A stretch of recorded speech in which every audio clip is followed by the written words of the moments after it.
Le parc national de Yellowstone dans le Wyoming est l'un des sites les plus remarquables de la planète. En plus d'un volcan massif, il abrite une variété de sources chaudes et de caractéristiques géothermiques, dont un champ de geysers actif.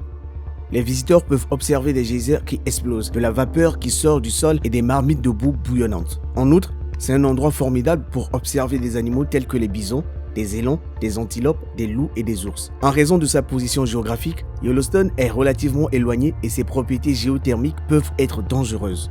Le parc national de Yellowstone s'étend sur 3500 mètres carrés et se trouve au-dessus d'une zone volcanique chaude.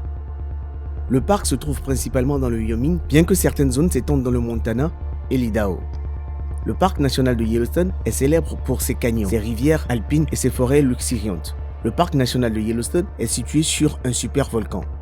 Les supervolcans produisent plus de 1000 km3 de gaz, de cendres, de magma et de roches. Les supervolcans qui sont entrés en éruption au cours des 100 000 dernières années comprennent le lac Toba en Indonésie, le lac Taupo en Nouvelle-Zélande et le parc national de Yellowstone aux États-Unis. Au cours des derniers mois, un soulèvement important et arbuste s'est produit à l'intérieur du système volcanique. Ce mouvement ascendant est très probablement dû à la montée du magma sous la surface.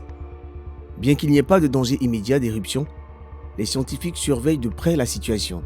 Rejoignez-nous dans le Wyoming pour découvrir la beauté majestueuse du parc national de Yellowstone et en savoir plus sur le soulèvement arbuste du système volcanique observé par les responsables du parc national de Yellowstone et la menace qu'il représente.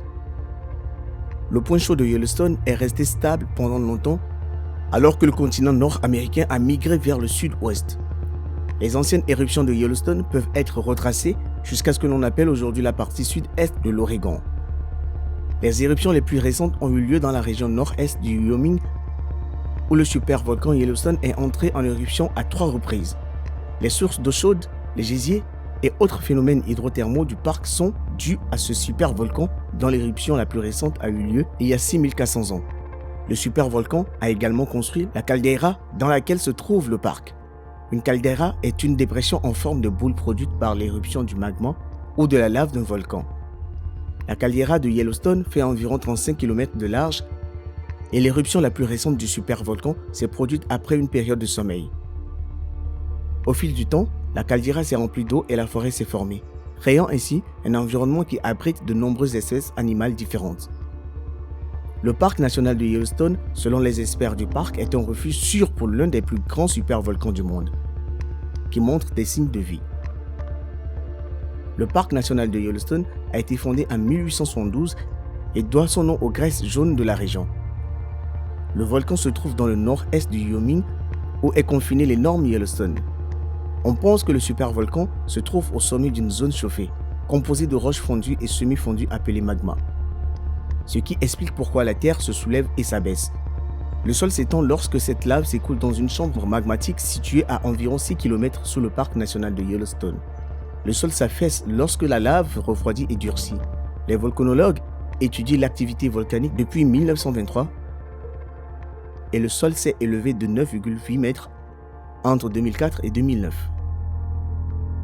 Cependant, en 2010, le sol a commencé à s'affaisser, laissant de nombreux scientifiques se demander si Yellowstone allait bientôt entrer en éruption et quelle serait la violence de cette éruption. Steven Anderson, professeur de sciences de la Terre à l'Université de Colorado du Nord et volcanologue renommé, déclare: La grande question est de savoir à quoi il faut s'attendre si le Yellowstone commence à trembler demain. Et il ajoute: Je ne pense pas que nous sachions exactement à quoi nous attendre. Cependant, les scientifiques pensent que ça ne serait pas moins qu'une apocalypse. La haute barrière continentale entre le nord et le centre des Rocheuses est formée par l'activité volcanique du plateau de Yellowstone. À l'exception de la plaine orientale de la rivière Snake qui s'étend vers le sud-est sous forme d'une dépression structurelle d'environ 350 km de long, le plateau a une altitude moyenne de 7900 mètres et est flanqué de tous côtés d'un terrain vallonné dont les sommets peuvent atteindre 13 000 mètres. Pendant 2,2 millions d'années, le plateau de Yellowstone, d'une superficie de 17 000 km², a été modelé par des éruptions cataclysmes, des effondrements de terrain, des coulées de lave d'une épaisseur extraordinaire, des soulèvements de terrain, des failles persistantes et la force érosive des eaux et de la glace. Le Dr Jacob Lowenstern, scientifique en charge de la recherche géologique à l'observatoire du volcan Yellowstone, explique que Yellowstone est actuellement un volcan inactif avec de faibles niveaux d'agitation. Ajoutons qu'il n'y a pas d'activité actuelle qui indiquerait que quelque chose se passe et si quelque chose devait arriver, il n'y a rien à montrer pour le moment. La région volcanique du plateau de Yellowstone a connu 3 cycles volcaniques au cours des 2 derniers millions d'années, dont 2 sont considérés comme les éruptions volcaniques les plus dévastatrices au monde. Les coulées de lave de la dernière éruption du plateau de Pitchton, il y a 77 000 ans, ont été confinées dans la caldeira de ce que l'on appelle aujourd'hui le parc national de Yellowstone. L'éruption initiale s'est produite il y a 2,1 millions d'années au niveau du tuf de Huckleberry Ridge, créant un cratère de 75 000 km de large et des dépôts volcaniques visqueux. Le tuf de Mesa Fall est entré en éruption il y a 1,3 million d'années, donnant le coup d'envoi du deuxième cycle. La dernière activité sur le plateau de Yellowstone a été documentée il y a 640 000 ans, lorsqu'une coulée de lave est entrée en éruption, créant une caldeira de 45 sur 85 km. Entre 180 000 et 70 000 ans, 600 km3 de coulées de lave rhyolitique se sont déversées dans la caldeira. Aucune éruption magnétique n'a eu lieu depuis. Malgré cela, les éruptions hydrothermales ont eu lieu pendant l'Holocène, les 11 700 dernières années de l'histoire de la Terre. Mallard Lake et Sugar Creek sont 2 sites qui ont subi un soulèvement et un affaissement de la surface du sol. Ils sont connus sous le nom de dôme résurgent en géologie. Un dôme résurgent est une structure en forme de dôme qui s'est formée lorsque le plancher de la caldeira s'est étendu ou s'est soulevé en raison d'un changement de mouvement dans la chambre magnétique située en dessous. L'activité géologique du parc national de Yellowstone se limite actuellement aux sources chaudes et aux geysers. Yellowstone est aujourd'hui l'un des sites les plus importants au monde, avec la plus grande concentration de geysers et de systèmes hydrothermaux. En raison des énormes réseaux de failles liés au supervolcan et à la topographie environnante, la région est l'une des plus actives au monde sur le plan sismique. D'énormes tremblements de terre se produisent souvent sur le plateau autour des failles de Teton et de Hebgen Lake. La faille Hebgen Lake est entrée en éruption en 1959, causant d'importants dégâts dans la région. Les tremblements de terre se produisent lorsque les plaques tectoniques sont coincées sur leur bord en raison de la friction et que la pression sur le bord dépasse la friction. Des ondes d'énergie sont créées et se propagent dans la croûte terrestre, faisant trembler le sol sous nos pieds. Des plaques tectoniques sont des roches solides, massives et irrégulières qui constituent la lithosphère continentale et océanique. En juillet 2022, 59 tremblements de terre ont été signalés dans la région par les stations sismographiques de l'Université de l'Utah, qui gère les opérations et l'analyse du réseau sismique de Yellowstone. Le plus gros événement du mois a été un tremblement de terre de magnitude 3,1 à 14 000 au sud-ouest de la région de Mammoth Hot Springs. Cette série de séismes représente environ la moitié de la sismicité de Yellowstone. Le gésier Old Faithful se trouve dans le bassin supérieur des gésiers de Yellowstone, près de l'angle sud-ouest du parc. Toutes les 91 minutes, il projette plus de 14 000 litres d'eau bouillante à plus de 30 mètres dans les airs. L'expédition de Washburn l'a découvert en 1870. Il a été nommé ainsi en raison de ses éruptions périodiques et prévisibles, qui représentent près d'1 million d'éruptions depuis la création du parc Yellowstone en 1872. Old Faithful, le gésier le plus célèbre au monde, entre en éruption 20 fois par jour. La hauteur de ces éruptions varie entre 100 et 180 mètres, avec une hauteur moyenne de 130 à 140 mètres et une période d'1 minute et demie à 5 minutes. En raison de l'accumulation d'eau souterraine, Yellowstone est resté à des niveaux d'activité de fond tout au long du mois de juillet. Selon le réseau GPS, le mois de juin a été un peu plus chargé avec de fortes pluies et la fonte des neiges qui ont généré des inondations records dans la région de Yellowstone. Plusieurs glissements de terrain et chutes de pierres se sont produites entre le 10 et le 13 juin, principalement à la limite nord du parc national de Yellowstone. Certaines routes et certains ponts ont été emportés par les eaux et les inondations de Yellowstone ont dévasté les infrastructures de la région, bloquant des villages entiers. Les inondations n'ont eu aucun effet sismique négatif ni aucun effet sur l'activité hydrothermale. Elles ont cependant eu une influence négative sur l'activité des gésiers. Les gésiers ont commencé à entrer en éruption plus fréquemment car les gésiers produisent plus fréquemment pendant les saisons humides que pendant les saisons sèches de l'année. La différence de temps est mineure, mais statistiquement significative. Le gésier Steamboat est entré en éruption 2 fois en 2022, les 10 et 20 juin, ce qui a donné lieu à 8 éruptions significatives. Les stations sismographiques de l'Université de l'Utah ont détecté 149 tremblements de terre. Les moniteurs GPS dans la caldeira de Yellowstone et dans le bassin du gésier de Norris ont signalé une élévation de quelques millimètres depuis le début de l'été. Lorsque la neige fond et s'écoule dans le sol, elle fait gonfler la terre.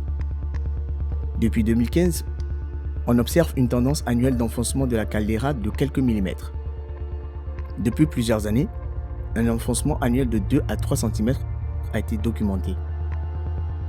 Les experts pensent qu'une éruption de supervolcan Yellowstone est très peu probable. Mais l'activité souterraine récente suscite des inquiétudes quant à sa puissance. Bien que la plupart de ces tremblements de terre soient mineurs, ils fournissent aux scientifiques des informations sur la vitesse à laquelle la chambre magnétique sur Yellowstone se remplit, produisant des secousses et tremblements plus importants autour du parc, indiquant que des bassins de lave fraîche viennent de se déverser dans le réservoir. La surface du sol de Yellowstone s'est élevée au rythme le plus rapide de ces 10 dernières années. Comme il est difficile de surveiller et d'évaluer chaque aspect de ce qui se passe dans le parc national de Yellowstone, les géologues ont du mal à prévoir le prochain mouvement du supervolcan. Malgré la fréquence accrue des tremblements de terre, les experts estiment qu'il n'y a pas de danger imminent pour l'instant ou dans un avenir proche. L'examen des éruptions historiques, en revanche, peut fournir certaines informations. Les 3 éruptions massives qui se sont produites au cours des 2,1 millions d'années passées ont été séparées par 600 000 à 800 000 ans. Les impacts de l'éruption massive la plus récente, qui s'est produite il y a 640 000 ans, peuvent être ressentis dans tout le parc et sur des milliers de kilomètres dans la région environnante. Chacune des 3 périlleuses éruptions a émis des quantités massives de cendres volcaniques, de gaz, de magma et d'autres débris volcaniques, recouvrant la majeure partie du territoire continental des États-Unis. Après chaque éruption, le supervolcan Yellowstone s'est effondré sur lui-même, dévorant forêts, montagnes et tout ce qui se trouvait dans la région. Selon les géologues, une éruption formant une caldeira créerait une énorme catastrophe naturelle à Yellowstone. La dernière explosion de Yellowstone était 1000 fois plus importante que l'éruption catastrophique du mont St. Helens en 1880, qui a tué 56 personnes et d'innombrables animaux et détruit des centaines de kilomètres carrés dans les États de Washington et de l'Oregon. La dernière éruption de Yellowstone a lancé un nuage dévastateur de particules de cendres chaudes, de roches et de gaz toxiques à des milliers de mètres dans les airs. Un tiers du continent a très certainement été plongé dans l'obscurité. Des coulées pyroclastiques, qui sont des courants rapides de morceaux de roches chaudes et sèches, et le gaz se sont précipités sur le terrain, enterrant et détruisant tout sur leur passage. Yellowstone est actuellement en sommeil. Les scientifiques surveillent le moindre hoquet ou tout afin d'anticiper la prochaine éruption. Bien que l'énergie qui se cache sous le parc soit en sommeil depuis des milliers d'années, le sommeil de Yellowstone ne signifie pas qu'elle ne réapparaîtra pas. La question est de savoir quand et avec quelle férocité. Si une éruption se produisait, ce serait un désastre mondial. Le supervolcan a la capacité d'érupter des coulées de lave qui recouvriraient les États-Unis entiers, ainsi qu'un nuage de cendres et de poussière qui masquerait le soleil et tempérerait le climat de la planète. Pour l'instant, les responsables du parc conseillent aux visiteurs d'être prudents et conscients du danger potentiel. Le supervolcan Yellowstone entrera-t-il en éruption dans un avenir proche? Dites-le nous dans les commentaires.